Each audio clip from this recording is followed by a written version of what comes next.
The way the tub selection came about was our clients, we had a scheduled meeting to do our plumbing fixture selections. But when I got to the showroom, the first thing they wanted to talk about was the tub. Our client's the husband, he said, Cynthia, listen, however you can make this tub work, make it work. It has to happen because that's how infatuated they were with the tub. And I agree, because when you look at this tub, the asymmetry of the tub and the way the granite has these gorgeous waves, it really makes the tub feel so unique. It's just a nice classic piece.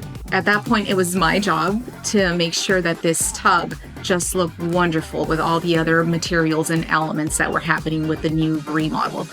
We have a 3,000-pound tub marble. We've done them before, but this one had a couple more challenges with all the steps going up. We have some more steps to get in without ruining anything. Brought a couple aluminum 3,000-pound floor jacks, and we'll get it into the door here shortly.